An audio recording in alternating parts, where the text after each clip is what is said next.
नंद sir थोड़ा पीछे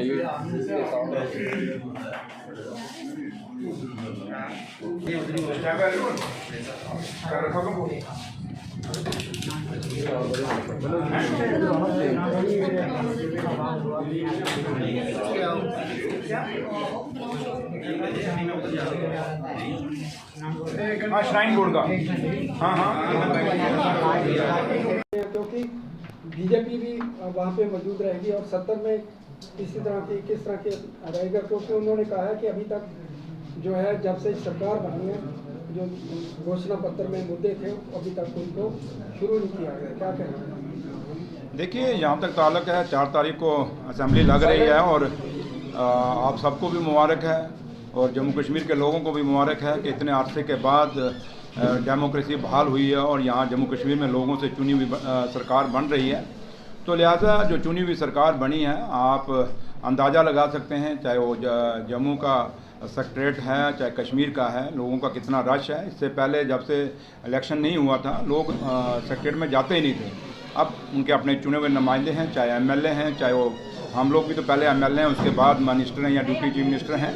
तो लिहाजा अब लोगों को एक उम्मीद जगी है कि और ख़ास कर नौजवानों को कि हमारे काम होंगे, जो हमारे लोगों की जो एक्सपेक्टेशंस हैं उन लोगों की एक बड़े ज़्यादा एक्सपेक्टेशन हम लोगों से हैं और हम भी हमेशा यही दुआ करते हैं कि हमें इतना हौसला मिले, इतनी ताकत मिले कि हम लोगों की उम्मीदों पे, लोगों के जो विश्वास है उस पर खरे उतरें।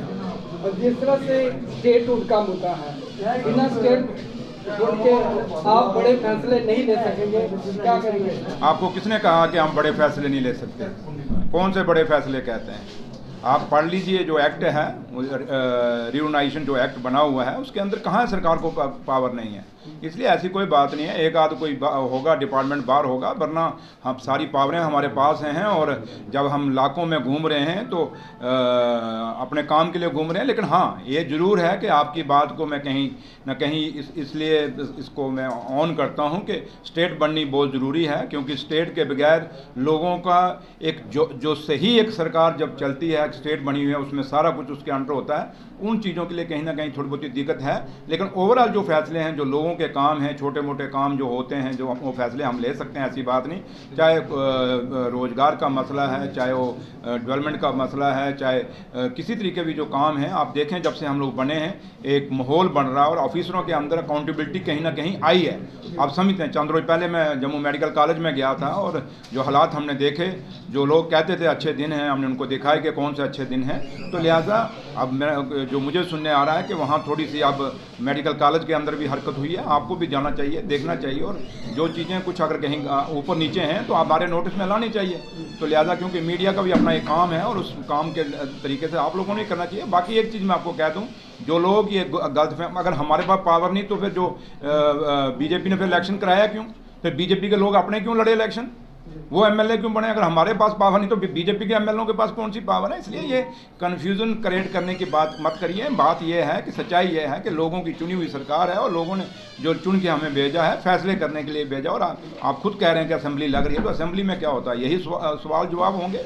तो फिलहाल तो ये असेंबली जो है जो लग रही है 4 तारीख को, पहले दिन तो स्पीकर का इलेक्शन होगा, उसके बाद ऑब्जर्वरी है जो आपके पास प्रोग्राम आया होगा, और उसके बाद गवर्नर एड्रेस के ऊपर डिस्कशन है। तो लिहाजा थोड़ा छोटा सा ये सेशन है, चलेगा, लेकिन उसके बाद जम्मू में आएगा दरबार, जम्मू में लोग आएंगे, हम लोग बैठेंगे, फिर आपसे बात करेंगे। आज जो है ड्यूटी पड़ी, आज के दिन ड्यूटी पड़ी थी, बीजेपी इसको सेलिब्रेट कर गया है, इसको किस तरह से देखते हैं? उनको खुशी हुई होगी, बट हमने तो कभी इसको ऑन नहीं किया। हम तो वो लोग हैं, हमने यूटी से स्टेट बनते हुए देखे हैं, स्टेट से यूटी नहीं बनती हुई देखी हुई। तो इसलिए अंदर से अगर आप जो बीजेपी के लोग आप कहते हैं बना रहे हैं, अगर अंदर से उनका अंदर से आप नार्को टच करो, अंदर से वो भी दुखी हैं कि स्टेट जल्दी बननी चाहिए। लेकिन मैं जहाँ तक जम्मू हिंदुस्तान की सरकार है, ऑनरेबल प्राइम मिनिस्टर हैं, ऑनरेबल होम मिनिस्टर हैं हमारे, उनका अपना पार्लियामेंट के अंदर भी, और प्राइम मिनिस्टर साहब ने इलेक्शन के दौर में भी कहा था कि जल्दी इलेक्शन के बाद हम स्टेट बनाएंगे, और हम उम्मीद कर रहे हैं कि जल्दी से जल्दी जम्मू कश्मीर को स्टेट बनाया जाए, ताकि लोगों के जो काम हैं, जो लोगों के मसले और मसाइल हैं, जो एक कन्फ्यूज़न क्रिएट हुआ पड़ा है, ये कन्फ्यूज़न ख़त्म हो जाए। कल फारूक साहब ने कहा कि दरबार मूव जो है उसको बहाल किया जाएगा। लोगों को, जम्मू के लोगों, व्यापारियों को बहुत ज़्यादा इसकी उम्मीद है कि एनसी सरकार आई है तो दरबार मूव जो है फिर से बहाल होगा। और उन्होंने कहा है कि जिससे व्यापारियों को काफ़ी फायदा होगा। जब से बंद है काफ़ी परेशानी रही है व्यापारियों को, क्या कहेंगे? देखिए, मुझे नहीं लगता कि जम्मू के व्यापारी परेशान हैं। अगर परेशान होते तो बोर्ड इधर डालते, बोर्ड उधर ना डालते।